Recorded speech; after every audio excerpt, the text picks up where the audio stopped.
বাংলার প্রাচীন জনপদগুলির অন্যতম হল শান্তিপুর। সেখানে দেখার মতো অগুন্তি জিনিস থাকবে, এতে আর আশ্চর্য হবার কি আছে। আর সেই সব দ্রষ্টব্যের তালিকা টাঙানো আছে শান্তিপুর স্টেশনেই।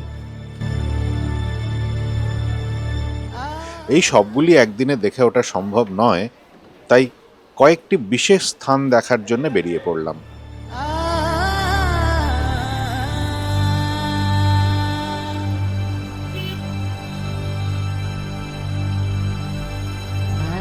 শান্তিপুর গৌড়ীয় বৈষ্ণব ধর্মাবলম্বীদের অন্যতম পীঠস্থান। এখানে বাস করতেন অদ্বৈত আচার্য, আশ্রয় নিয়েছিলেন হরিদাস ঠাকুর। আর শ্রী চৈতন্যদেবের শান্তিপুর আগমন তো সবচেয়ে পরিচিত ঘটনা।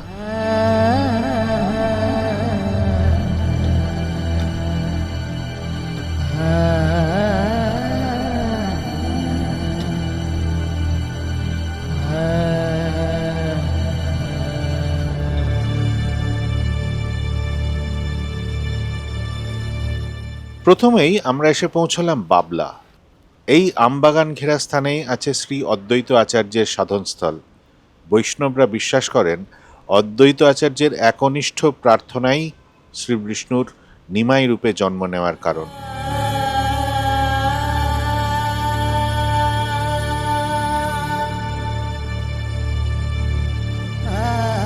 এই সাধনস্থলে নির্মিত হয়েছে একটি মন্দির।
কথিত আছে চারিদিকে হিন্দু ধর্মের হতশ্রী অবস্থার অবসান ঘটানোর লক্ষ্যে শ্রী অদ্বৈত আচার্য মাসের পর মাস শালগ্রাম শিলায় তুলসী পাতা ও গঙ্গাজল দিয়ে ভাগীরথী হুগলি নদীর পাড়ে প্রার্থনা করতে থাকেন।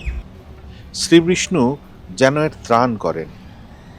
এরপর নবদ্বীপে জন্মলাভ করেন নিমাই, বা পরে যাকে আমরা জানি শ্রী চৈতন্য হিসেবে।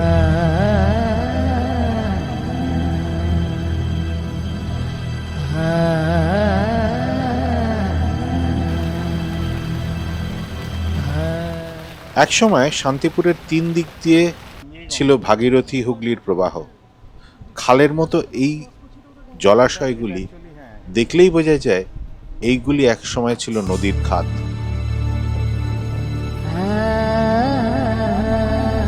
এর পরের দ্রষ্টব্য অবশ্যই শ্রী অদ্বৈত আচার্যের বংশগত বাসস্থান। এই স্থানের নাম বড় গোস্বামী বাড়ি নামেই পরিচিত। শ্রী অদ্বৈত আচার্যের পুত্র বলরাম ও তার জ্যেষ্ঠ পুত্র মথুরেশের নামেই এ বাড়ির নাম হয় বড় গোস্বামী বাড়ি।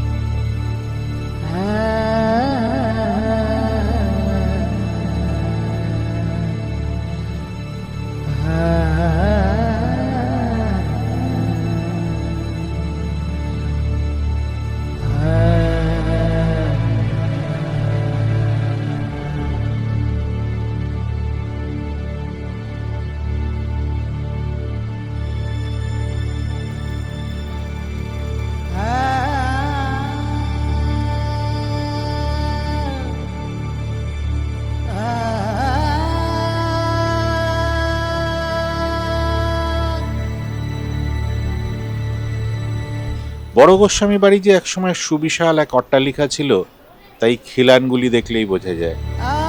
এখন তাতে আছে নামমাত্র কিছু মানুষ।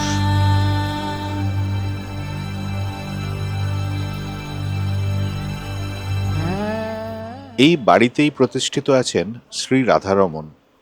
এই বিগ্রহ একসময় একক কৃষ্ণমূর্তি হিসেবে উড়িষ্যার রাজা ইন্দ্রদ্যুম্ন দোলগোবিন্দ নামে পুরীতে প্রতিষ্ঠা করেন। এরপর যশোরের রাজা প্রতাপাদিত্য একে নিয়ে প্রতিষ্ঠা করেন যশোরে, এবং তারও পরে যখন রাজা মানসিংহ যশোর আক্রমণ করেন তখন শ্রী মথুরেশ গোস্বামী সেখানে উপস্থিত ছিলেন। তিনি ওই আক্রমণের হাত থেকে বিগ্রহ বাঁচাতে ওইটি নিয়ে শান্তিপুর চলে আসেন। তারপর একসময় রাধা মূর্তি প্রতিষ্ঠা করে এই মূর্তির নামকরণ হয় রাধারমণ।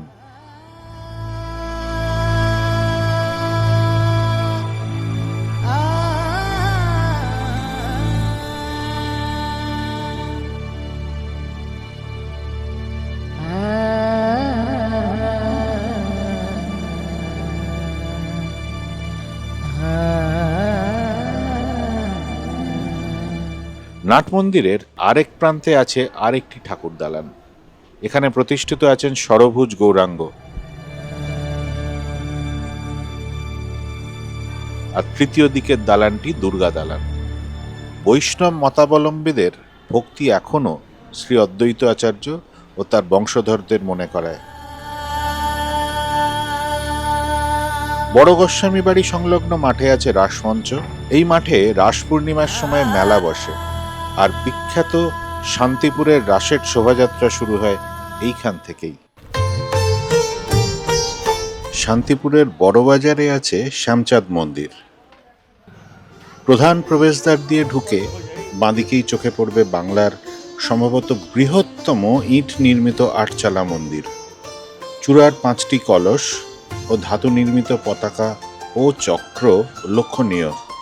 দৈর্ঘ্যে 52 ফুট, প্রস্থে 36 ফুট ও উচ্চতায় প্রায় 70 ফুট এই মন্দির নির্মিত হয় 1726 খ্রিস্টাব্দে।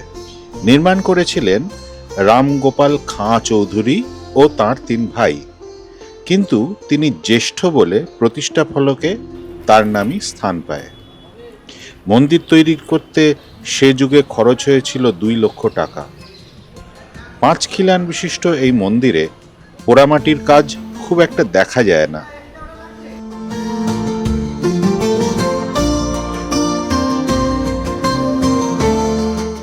রাসে যখন শান্তিপুরের সব বিগ্রহ শোভাযাত্রায় বেরোন তখন কিন্তু রাধা শ্যামচাঁদ বেরোন না। তিনি বেরোন তার দোলযাত্রার পরের দিন, আর তার দোলযাত্রা হয় প্রতিপদে, পূর্ণিমায় নয়।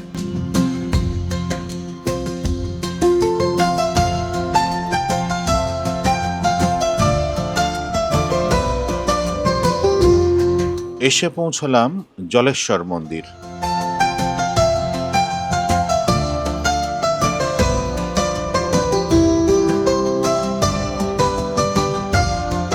জলেশ্বর শিবের মন্দিরটি 17 শতাব্দীর শেষ ভাগে অথবা 18 শতাব্দীর গোড়ার দিকে তৈরি।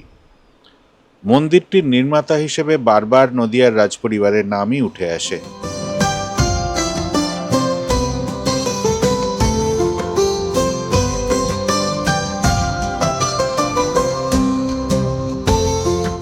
একসময় এ মন্দিরের শিব রুদ্রকান্ত বা মতান্তরে রাঘবেশ্বর নামে পূজিত হতেন। একবার অনাবৃষ্টি হওয়ায় সাধক শ্রী বিজয়কৃষ্ণ গোস্বামী শিবলিঙ্গে প্রচুর জল ঢালেন, তার ফলেই নাকি বৃষ্টি আসে। বলা হয় তারপর থেকেই মন্দিরটি জলেশ্বর শিব মন্দির নামে প্রচলিত হয়।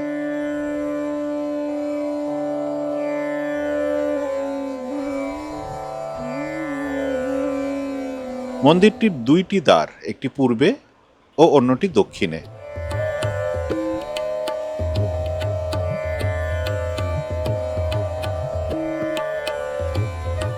আর এই 2 দেয়ালেই শুধুমাত্র আছে পোড়ামাটির কারুকার্য।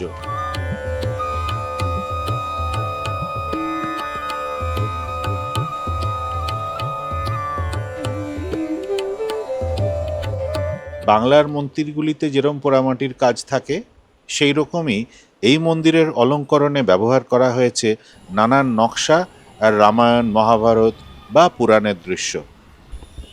সামনের নাট মন্দিরটি অনেক পরে নির্মাণ করা হয়েছে, আর সেটির নির্মাণ শৈলীতে ইউরোপীয় স্থাপত্য সুস্পষ্ট।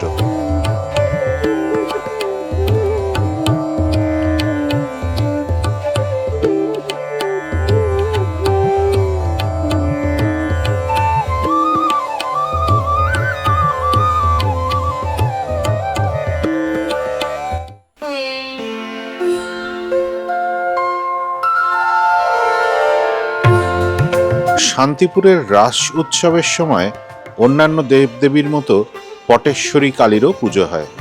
দেবীর মন্দির আছে, কিন্তু মূর্তি নেই। কাঠের পাটাতনের বা পাটের ওপর মাটি লেপে তার ওপর জয়া বিজয়া সমেত কালী মায়ের ছবি আঁকা হয়। এই পূজার উৎপত্তি নিয়ে মতভেদ আছে। কেউ বলে ইসলামী শাসনে মূর্তি পুজো নিষিদ্ধ হলে পটে আঁকা দেবীর পুজো শুরু হয়। আবার শোনা যায় বর্গী আক্রমণের সময় লুকিয়ে পুজো করার সুবিধার জন্য পটের প্রচলন হয়। প্রতি বছর নতুন করে পট এঁকে পূজা হয়, আর সেই পূজা হয় রাস পূর্ণিমায়, কালী পুজোর দিনে নয়।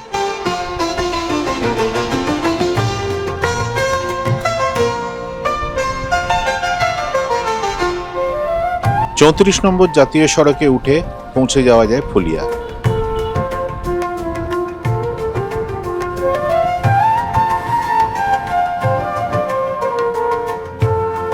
গৌড়ীয় বৈষ্ণব পন্থা ও তাঁতের কাপড়, এই দুয়ের জন্য বিখ্যাত শান্তিপুর। আর সেখান থেকে মাত্র 7 কিলোমিটার দূরের ফুলিয়া তো তাঁতের কাপড়ের সঙ্গে অঙ্গাঅঙ্গিভাবে জড়িত।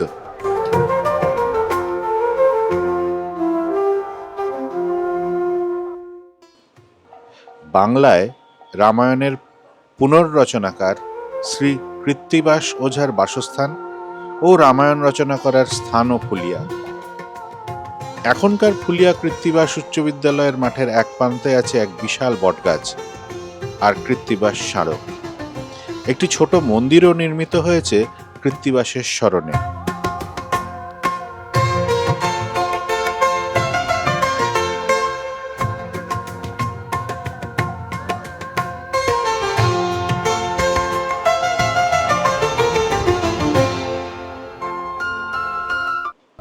এই বটগাছের পাশ দিয়ে রাস্তা ধরে গেলে পৌঁছানো যায় কবি কৃত্তিবাসের সমাধিস্থলে।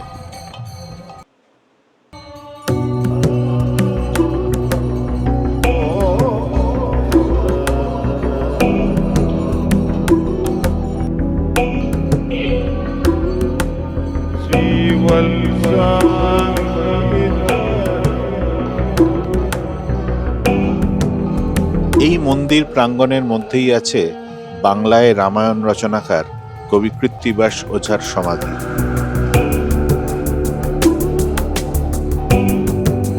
এই স্থানের সঙ্গে জড়িয়ে আছে শ্রী হরিদাস ঠাকুরের নামও।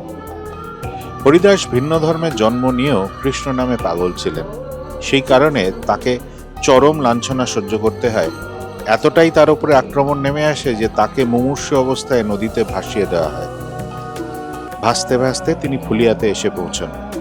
এখানে শ্রী অদ্বৈত আচার্য তাকে উদ্ধার করেন, শুশ্রূষা করে ভালো করে তোলেন এবং বলেন যে এই স্থানে তিনি নিশ্চিন্ত মনে শ্রীহরির ভজনা করতে পারেন। তখন শ্রী হরিদাস ঠাকুর শুরু করেন দিনে 3 লক্ষ বার হরে কৃষ্ণ হরে রাম নাম জপ করা।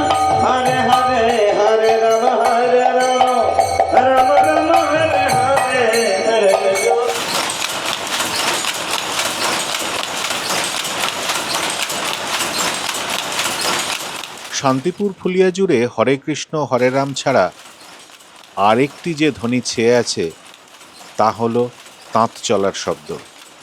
সাধারণ নকশা থেকে অসাধারণ সবই ফুটিয়ে তোলেন এ অঞ্চলের তন্তুবায় গোষ্ঠী বা তাঁতিরা।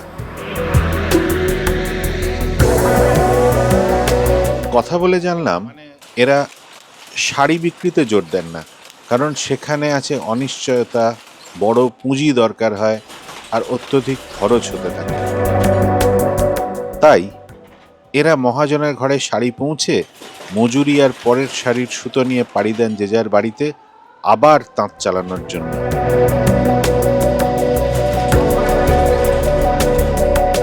এই প্রসঙ্গে বলা ভালো, প্রতি রবিবার শান্তিপুরে শাড়ির হাট বসে, আর গোটা শান্তিপুর জুড়ে আছে অসংখ্য শাড়ির দোকান।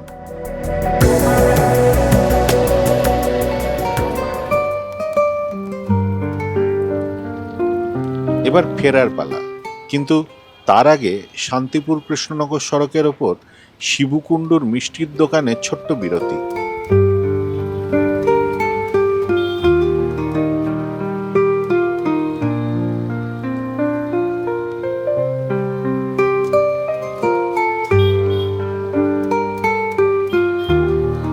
চেখে দেখা শান্তিপুরের বিখ্যাত মিষ্টি নিখুতি, ছোট ছোট ল্যাংচার মতো জানাকি সৃষ্টি নিখুতি নামের কোনো ছোট্ট ময়রা কন্যার হাতে।